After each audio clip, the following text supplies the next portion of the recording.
네, 오늘은 특별 찬송이 없습니다.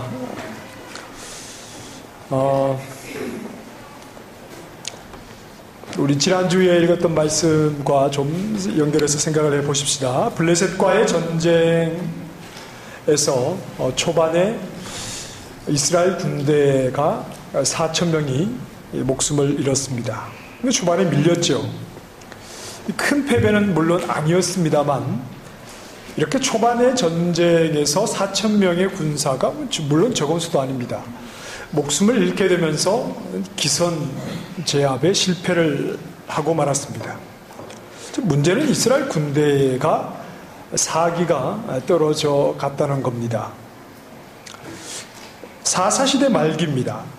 이스라엘이 과거를 한번 생각을 해볼 수가 있겠죠. 이스라엘이 어떻게 당시 최강이었던 애굽 군대를 무찌르고 승리를 했던가, 그들의 과거를 그들은 생각해 볼 수 있었습니다. 그리고 그들이 가나안 땅에 들어와서 여리고성을 무너뜨리고 가나안 족속들과 전쟁에서 어떻게 승리를 했던가, 그들은 과거를 생각을 해 볼 수가 있었겠죠. 이스라엘은 원래 훈련된 군대가 아니었습니다. 그들이 애굽에서 나올 때 종으로 살다 나왔는데 훈련을 받을 수가 없었죠. 그렇기 때문에 전쟁에서 승리를 하면서 그들은 그 승리의 원인을 자신들에게서 찾는 사람들이 아니었습니다. 답은 하나였죠. 하나님이 함께 하셨기 때문입니다.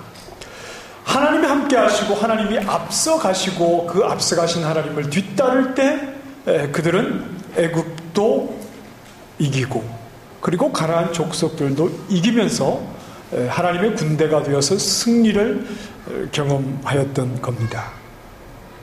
이스라엘 군대와 함께 하시는 하나님, 그들을 앞서 가시는 하나님, 그 하나님의 임재를 가장 강력하게 보여주는 것은 바로 하나님의 언약궤입니다.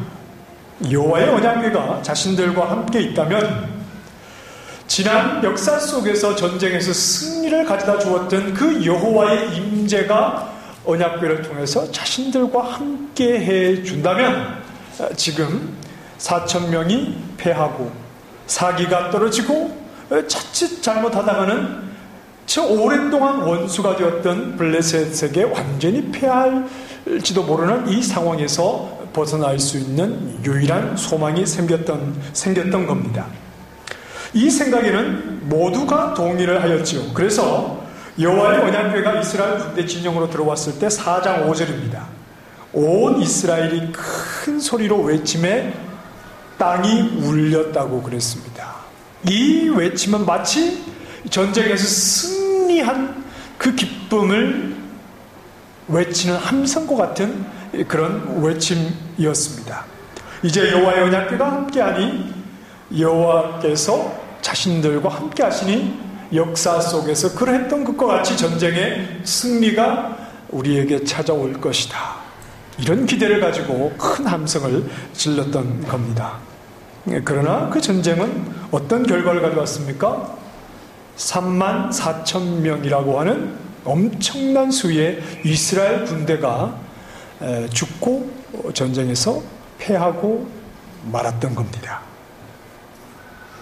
하나님의 언약궤가 그들과 함께 했을지언정 하나님은 그들과 함께 하지 않으신 겁니다. 하나님의 언약궤가 오면 당연히 하나님이 함께 오신다고 생각을 했고, 하나님의 언약궤와 함께 하나님이 우리와 함께 하시면 당연히 문제가 해결될 것이라고 생각을 했는데, 그들이 한 마음으로 가졌던 기대와 생각과는 달리 전혀 엉뚱한 결과가 그들에게 일어나고 말았습니다. 블레셋과의 전쟁은 항상 있어온 전쟁이었습니다. 이미 블레셋과의 전쟁을 통해서 이스라엘은 좀 그들에게 기가 눌려서 그들의 영향권 아래에 있었던 그런 상황이었습니다. 항상 있어왔던 그 문제, 그 원수, 극복해야 될 그 일에 하나님의 하나님의 언약궤가 함께함으로 그 문제가 당연히 해결될 것이라고 생각을 했지만 내 생각과는 전혀 다른 결과, 더 큰 문제가 벌어지고 말았다는 겁니다. 늘 나에게 가까이 있는 문제, 내가 나에게 찾아온 그 문제를 해결하기 위해서 내가 하나님의 언약궤라고 하는 그 최고의 처방을 하나님이 나와 함께 하심으로 이제 이 문제가 해결되겠구나 생각을 했지만 내가 기대했던 것과는 다른 결과가, 하나님의 언약궤의 함성을 지르고 그것이 하나님을 향한 내 믿음인 것 같았지만 그러나 그 결과는 전혀 다른 결과가 우리에게도 찾아올 수가 있는 것이지요. 제가 간혹 강조를 합니다. 그러니까 우리가 믿음 생활을 할 때 우리는 조심해야 합니다. 기계적인 믿음 생활이 되지 않도록 조심해야 합니다. 형식적인 믿음 생활을 하지 않도록 우리는 늘 조심해야 합니다. 예배가 아닐 수 있다는 것을 생각을 해야 합니다. 주일날 12시에 이 자리에 앉아 있다고 해서 예배냐? 아닐 수 있다는 것을 우리는 생각을 해야 합니다. 기계적으로 앉아 있는 그것, 입을 열어 찬송을 부르고 말씀을 듣긴 하지만 예배의 궁극적인 목적으로 나아가지 못한다면 말씀과 찬양을 통해서 왜 우리가 말씀을 들어야 하고 왜 우리가 찬양해야 하는지, 그것이 우리를 인도하는 그 궁극적인 곳으로 나아가지 못한다면 우리는 그저 어떤 기계적인 예배를 드리고 있는 거겠죠. 하루에 3장씩 성경을 읽습니다. 그것으로 말씀 생활을 한다고 말하기에는 좀 부족할 수도 있다는 겁니다. 하루에 3장씩 성경을 읽는 방식이 틀렸다는 것을 이야기하는 것이 아니라 하루에 3장씩 성경은 읽지만 읽어도 집중하지 못해 무슨 내용인지도 알지 못하고 그저 하루에 3장씩 달력에 체크해 나아가면서 나 1년에 성경 한 번 읽었소. 과연 우리가 성경을 읽는 것이 그러한 목적으로 성경을 읽는 것은 아니지 않습니까? 이 기계적인 신앙 생활이라고 하는 겁니다. 이스라엘의 기계적인 신앙 생활이 무엇이었습니까? 하나님이 모세를 통해서 명해하신 그 율법을 그대로 지키는 것, 그런 의식, 하나님을 제사하는 것, 이런 것이 그저 반복되는 것, 기계적으로 반복되는 것으로 그들은 하나님의 율법을 잘 지키고 있었다, 이렇게 생각했을 수도 있겠습니다만 그건 아니었다는 겁니다. 하나님께서 그들에게 율법을, 말씀을 주신 이유가 뭡니까? 지키라고. 그런데 여러분, 하나님이 율법을 주신 이유가 그것을 지키라고 주신 겁니까? 지키기만 하면 되는 겁니까? 하나님께서 그의 백성들에게 하나님의 말씀을 주신 데는 그것을 그저 10계명, 1계명부터 또 모든 율법의 말씀을 기계적으로 그냥 지키라고 주신 겁니까? 아닙니다. 왜 하나님께서 그의 백성들에게 말씀을 주시는 겁니까? 여러분, 성경을 찾아보십시다. 신명기로 한번 가봅니다. 신명기 13장 말씀으로 한번 가보십시다.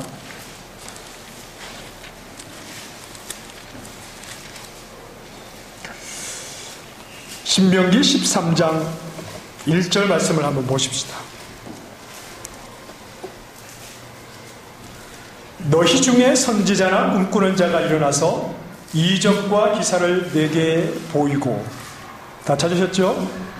그가 내게 말한 그 이적과 기사가 이루어지고 너희가 알지 못하던 다른 신들을 우리가 따라 섬기자고 말할지라도 너는 그 선지자나 꿈꾸는 자의 말을 청종하지 말라. 이는 너희의 하나님 여호와께서 너희가 마음을 다하고 뜻을 다하여 너희의 하나님 여호와를 사랑하는 여부를 알려하사 너희를 시험하심이니라. 너희는 너희의 하나님 여호와를 따르며 그를 경외하며 그의 명령을 지키며 그의 목소리를 청종하며 그를 섬기며 그를 의지하며.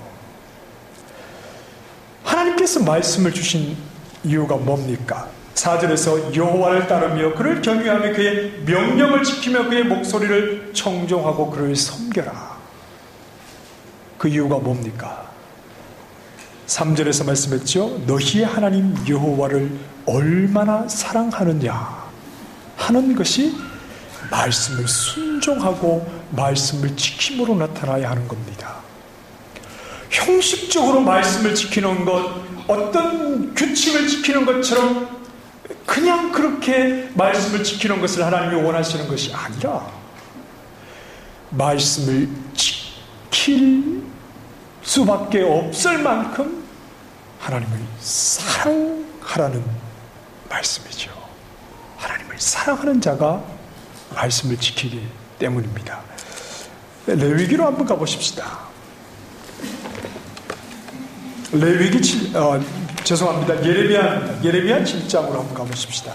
뒤로 좀 넘기셔서 예레미야 7장 1062쪽입니다. 예레미야 7장 21절 말씀.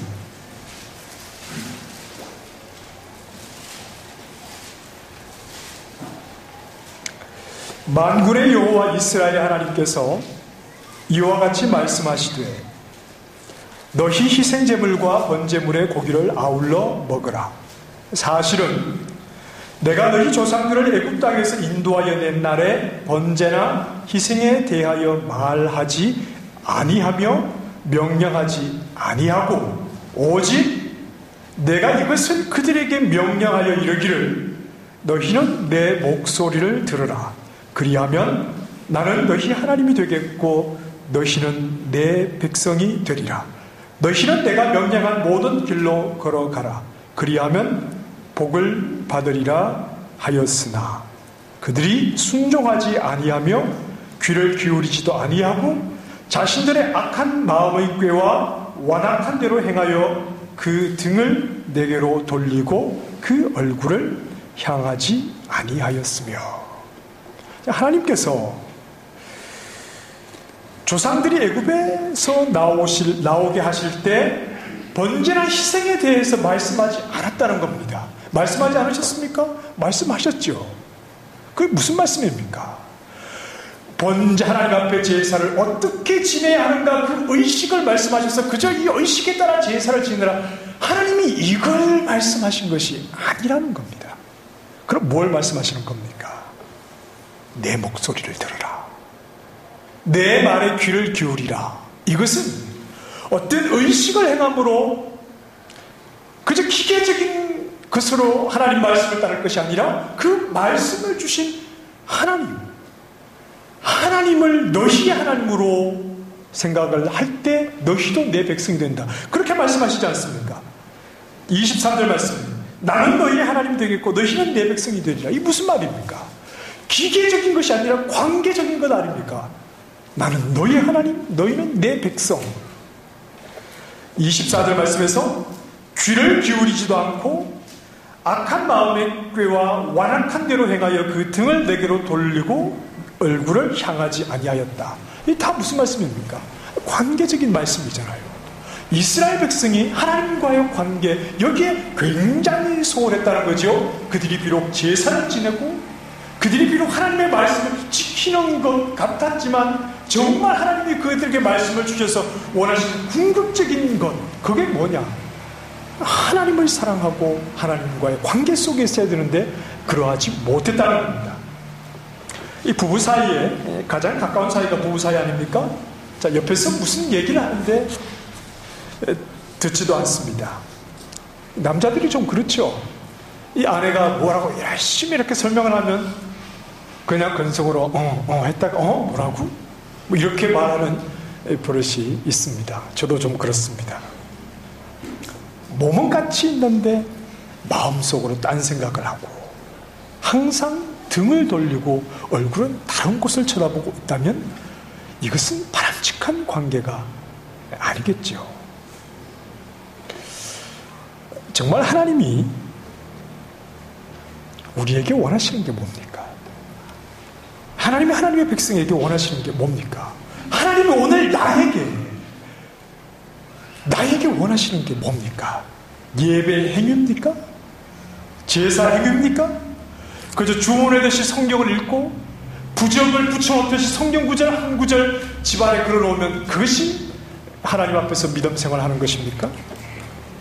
아니라는 말이죠. 정말 하나님을 마음으로 갈망하느냐. 여러분, 갈망이라는 말을 아십니까? 사랑하는 사람, 보고 싶은 사람, 한국에 계신 부모가 그 멀리 떨어져 있는 그 자식을 한 번 더 보고 목소리를 듣고 싶어서 말은 그렇게 하지 않지만 자식을 기다리는 그 마음, 한순간도 그 중심이 거기에서 벗어나지 않는 그 마음이 갈망하는 것 아닙니까? 하나님을 갈망하느냐? 하나님을 구하고 계십니까? 하나님이 주시는 무엇을 구하는 게 아니라 하나님을 구하고 계시느냐 하는 겁니다. 하나님을 찾고 계십니까? 하나님을 즐거워하고 계십니까? 하나님과의 단둘의 그 교제의 영적인 교제 시간을 행복하게 누리고 계시느냐 하는 겁니다. 우리가 왜 믿음 생활합니까? 누구 보라고 믿음 생활하는 겁니까? 아니지 않습니까? 누구 보라고 믿음 생활하면 다 거품입니다. 남는 거 하나도 없지요. 그러면 우리가 하나님을 부르고 하나님을 예배하고 믿음 생활을 하는데 왜 하나님이라고 하는 그 궁극적인 목표로 나아가지 않고 그냥 중간에서 멈추는 겁니까? 그저 기계적으로. 그것은 우리에게 아무런 도움이 되지 않습니다. 우리의 영혼이 살아나는 그런 믿음 생활이 아니죠. 어떤 문제 해결을 위해서 우리는 하나님을 부를 때가 있지만, 그러나 문제만 해결되면 되는 것이 아니지요. 어떤 문제 해결을 위해서 우리가 하나님을 부르지만 어떻게든 이 문제가 빨리 해결되면 되는 것이 아니라 그 문제 속에서도 우리는 하나님을 물어야 하는 겁니다. 하나님의 뜻을 물어야 하는 겁니다. 이 문제가 빨리 좀 해결되기 원합니다. 그러나 그 문제 속에서도 하나님이 나에게 무엇을 말씀하는지 우리는 그것을 물어야 합니다. 이 문제를 통해서 어떻게 하나님께 더 가까이 나아갈지를 묻고, 하나님이 나와 함께 하시니 이 문제 속에서도 염려하기보다 함께 하시는 그 하나님을 더욱 신뢰하면서 그 하나님의 깊은 지혜를 우리가 어찌 다 알겠습니까? 그러나 그분을 신뢰함으로 그분의 방법과 때를 기다리며 하나님을 바라보는 것, 이것이 우리 믿음에서 중요한 것이 아니겠습니까? 기계적인 믿음에 하나님은 반응하지 않지요. 관계적인 믿음이어야 하는 겁니다. 문제 해결을 위해서 하나님을 불러봐도 하나님은 그 문제 해결이 아니라 하나님을 부를 때, 하나님을 부르면 하나님 이 문제 속에서도 하나님을 바라보고 과연 하나님이 지금 나에게 무엇을 원하시는지 그 하나님을 갈구할 때 우리는 하나님의 은혜를 입게 되는 겁니다. 하나님을 정말 좋아하고 하나님을 기뻐하는 믿음에 하나님도 역사하십니다. 이스라엘에게 하나님의 언약궤는 그런 수준이 아니었습니다. 블레셋과의 전쟁에서 패색이 짙어지자 하나님의 임재라고 하는 그 언약궤를 그들이 가져왔으나 이스라엘에게 이 언약궤는 그들의 목적이, 하나님 자체가 그들의 목적이 아니었던 겁니다. 정말 그들이 하나님을 기뻐하는 것이 아니라 하나님이 왔으니 이제 전쟁에서 승리할 수 있게 되겠구나, 거기에서 얻게 된 기쁨이지요. 그들에게는 하나님이 필요했던 것이 아니라 전쟁에서 승리케 해주는 어떤 분이 필요했던 겁니다. 전쟁에서 승리를 가져다주지 못하는 하나님이라면 필요가 없다는 겁니다. 내 문제를 해결해 주지 못한다면 하나님을 믿을 필요가 없다는 거지요. 이건 잘못된 겁니다. 우리는 하나님이 해결해 주는 어떤 문제 때문에, 내 문제를 해결해 줄 수 있는 능력 때문에 하나님을 부르는 것이 아니라는 것을 알아야 합니다. 물론 우리가 하나님을 부르고 기도하고 의지하는 그 내용 가운데 대부분은 하나님의 도우심을 구하는 겁니다. 그러나 더 궁극적인 목적은 바로 하나님 자신이라는 것을 우리는 생각을 해야 합니다. 내 유익을 위해서, 내 문제 해결을 위해서 하나님은 계시지 않습니다. 하나님은 늘 우리의 목적이시기를 원합니다. 하나님, 이 문제 좀 해결해 주십시오. 예, 이 문제가 너를 힘들고 불안하게 한다는 것은 나도 잘 알지만, 네가 이 문제 때문에 너무나 고통 속에 있다는 것을 내가 잘 알고 있지만, 이 문제 속에서도 내가 너와 함께 하고 있다는 사실을 믿으며 그 불안함을 좀 떨쳐버릴 수는 없겠느냐. 어떻게든 하나님 이 문제 좀 빨리 해결해 주십시오.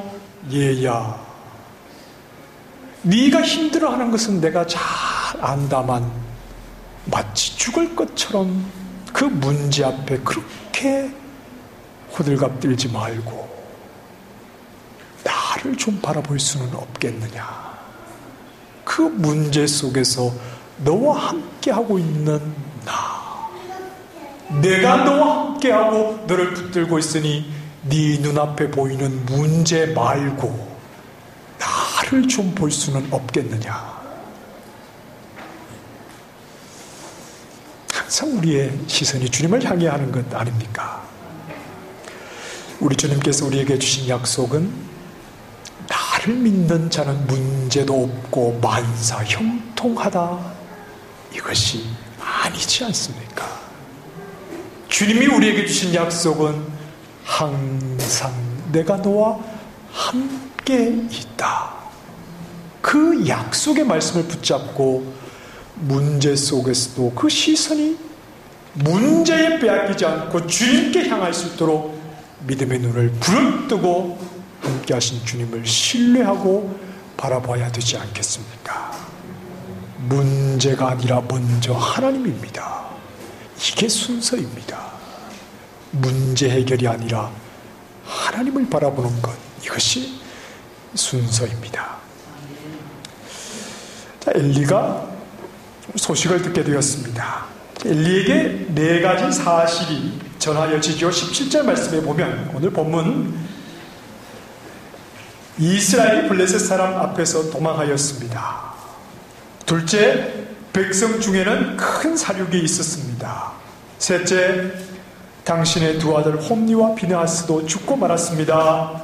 마지막으로 하나님의 교회는 빼앗겼습니다. 엘리는 98세였습니다. 앞을 보지 못한다고 했죠. 눈이 어두워서 보지 못했습니다. 우리는 오감을 통해서 정보를 얻게 됩니다만 대부분 보는 것과 듣는 것을 통해서 어떤 정보를 얻게 되는데, 눈이 어두워서 보지 못하니 엘리에게 남은 것은 듣는 것이 전부였습니다. 그런데 그것을 통해서 죽기 전 그 귀로 마지막으로 들었던 말들은 그에게 가장 비극적인 말이었습니다. 그것은 이스라엘의 패배도 아니었습니다. 두 아들의 죽음도 아니었습니다. 하나님의 교회가 빼앗겼다.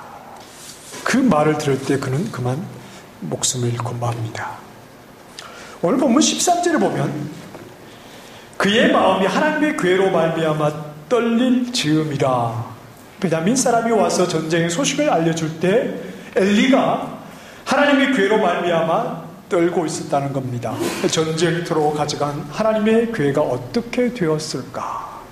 무사히 전쟁에서 승리하고 하나님의 언약궤가 다시 이 성소로 돌아와야 할 텐데, 이런 생각을 가지고 있었겠지요. 하나님의 임재를 상징하는 그 하나님의 언약궤가 없다면, 하나님의 임재가 이스라엘과 함께하지 않는다면 이스라엘은 이스라엘이 아니기 때문입니다.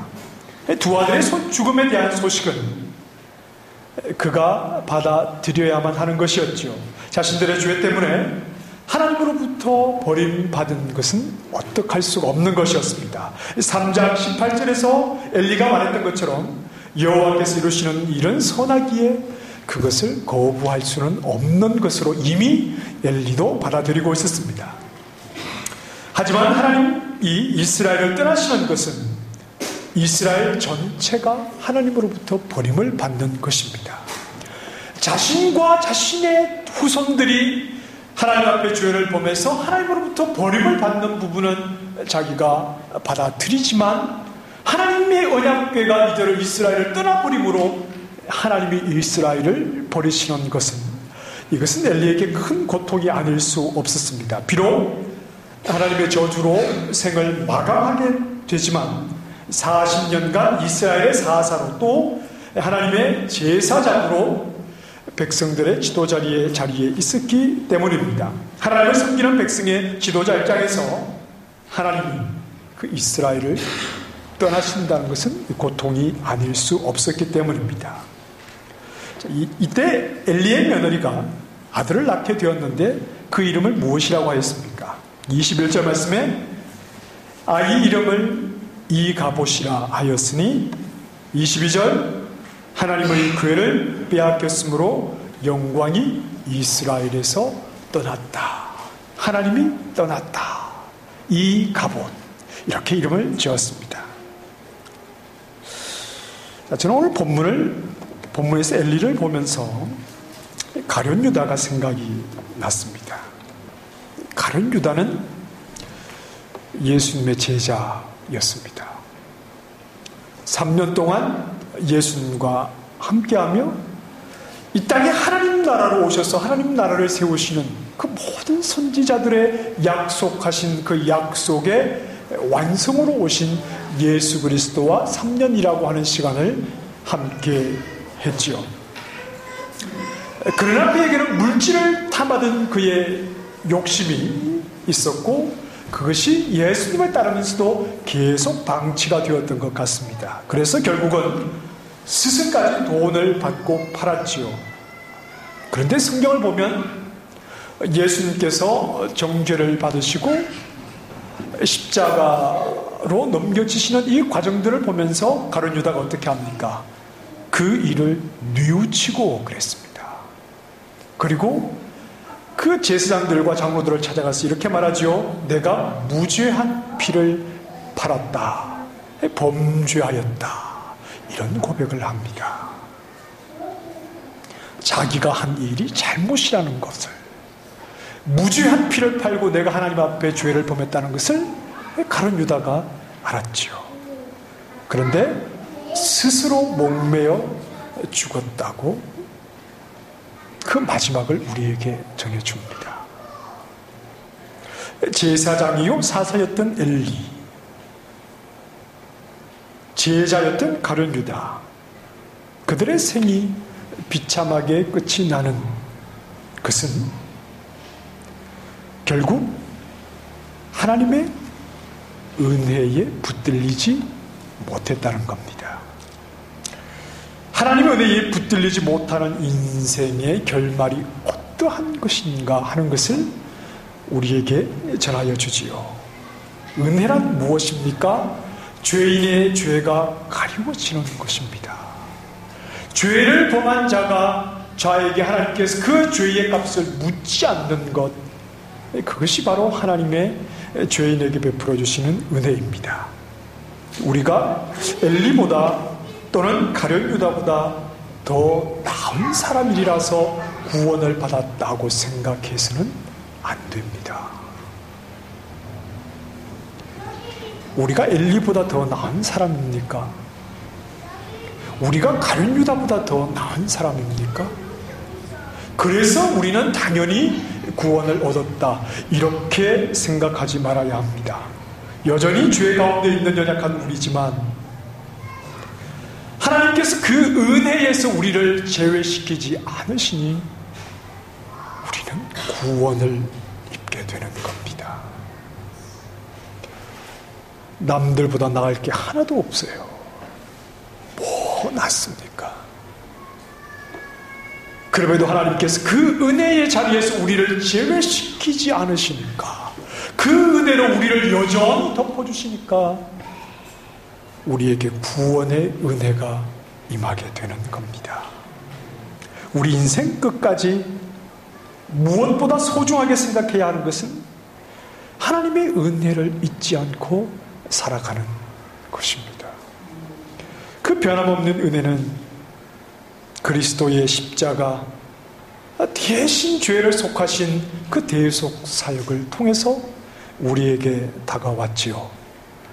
그래서 우리가 늘 고백할 것은 십자가 은혜뿐입니다. 우리의 레파토리는 단순합니다. 제자들이, 사도들이 전했던 복음은 다른 내용은 없었습니다. 십자가의 은혜, 그것이 일평생 그들이 입을 열어 전했던 말씀이었고, 그 십자가의 은혜에 대한 메시지를 듣는 자들이 하나님께로 돌아왔을 뿐입니다. 일평생 잊지 못할 것, 예수 그리스도를 통해서 우리를 은혜의 자리에서 내버리지 아니하시고 끝까지 은혜로 붙들어 주시는 그 하나님의 은혜에 붙들리는 것, 이것이 가장 행복한 일이었기 때문입니다. 간혹 우리 곁을 일찍 떠나신 분들을 생각을 해봅니다.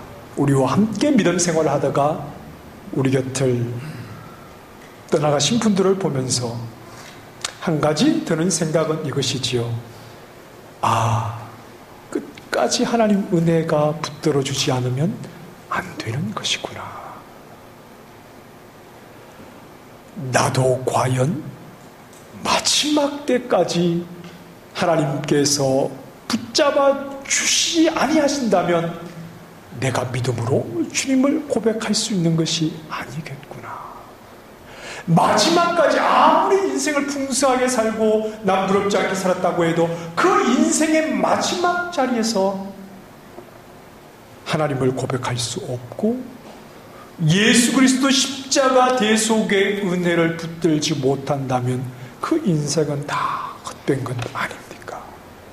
마지막까지 기력이 쇠하고 때로는 치매에 걸려서 너무나 하나님을 사랑했던 분이 하나님에 대해서 과연 믿음의 고백을 할 수 있을까, 이런 염려가 든다 할지라도 우리의 힘으로 하나님을 부르는 것이 아니고 내 힘으로 하나님을 붙잡는 것이 아니라 끝까지 하나님의 은혜가 가룟 유다만도 못하고 엘리보다 더 나을 것이 없는 나지만 그 하나님의 은혜가 나를 끝까지 붙잡지 아니하시면 마지막 순간 하나님을 고백한다는 것은 불가능하겠구나, 이런 생각을 해보는 것입니다. 여러분, 대단히 죄송합니다. 제가 만으로 47입니다. 50에 가까워졌습니다. 대단히 죄송합니다. 깜짝 놀랍니다. 아니, 벌써 내가 50이 되었나? 50이 코앞에 있나? 인생 잠깐인 것 같습니다. 정말 인생 잠깐인 것 같습니다. 그 인생 호주머니에서 꺼내면 요만큼밖에 되지 않는 것 같습니다.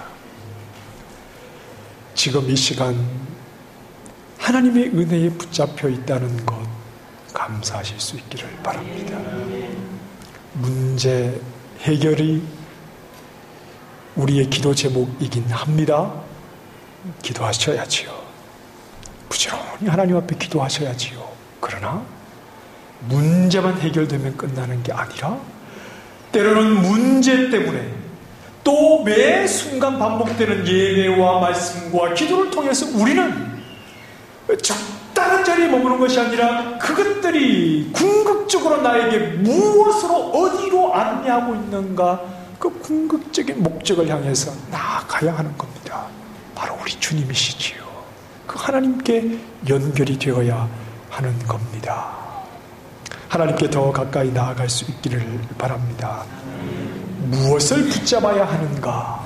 짧은 인생을 사시면서 이 분명한 진리를 정확하게 아시기를 바라고, 예배와 말씀과 또 기도를 통해서 하나님을 더욱 사랑하고 하나님을 더욱 확신하고 하나님을 더욱 갈망하고, 하나님 없이는 살 수 없습니다.